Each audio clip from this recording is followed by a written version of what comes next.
one of the first things to learn about Google SketchUp are really related to how this works, because you're still dealing with a two-dimensional screen height and width, but you're dealing in 3 dimensions on the screen. So it still has height represented by the blue line for above and below.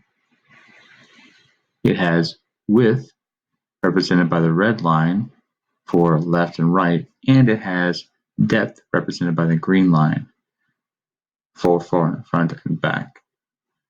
As you're doing this, moving around is going to be important, and getting the right angle can make the difference between making the addition to your design that you want and messing things up horribly.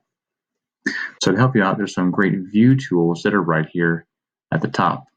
Now, they are listed as buttons, but if you happen to have a 2-button scroll mouse, which most people have at home or can get, these are actually built into that, and I'll show those in just a second. So first things first, let's start with the Orbit tool.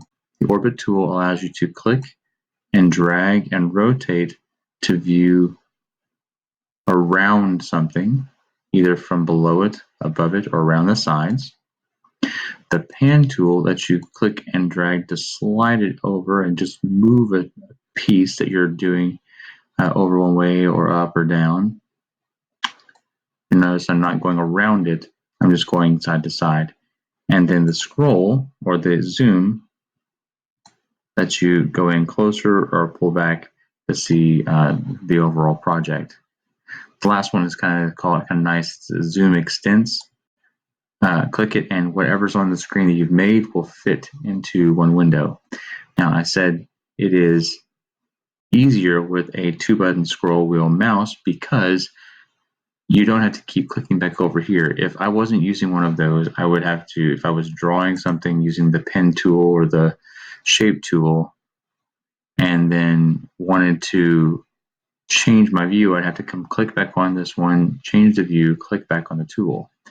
On a 2-button scroll wheel mouse, you don't have to do that at all. First off, the zoom, this one, is controlled by the scroll wheel itself. So if you simply roll the scroll wheel one direction or the other, you'll zoom in or out. And depending on where your cursor is, when you do the scroll, that's where it's going to zoom. The second one is using the scroll wheel again. So the scroll wheel will roll, but also you can press down on it like a button and you'll feel it click. When you do, notice the icon becomes the orbit. So to make this work, you press down on the scroll wheel, it'll make it click, and then simply move your mouse while you're holding that down, and there's the orbit part.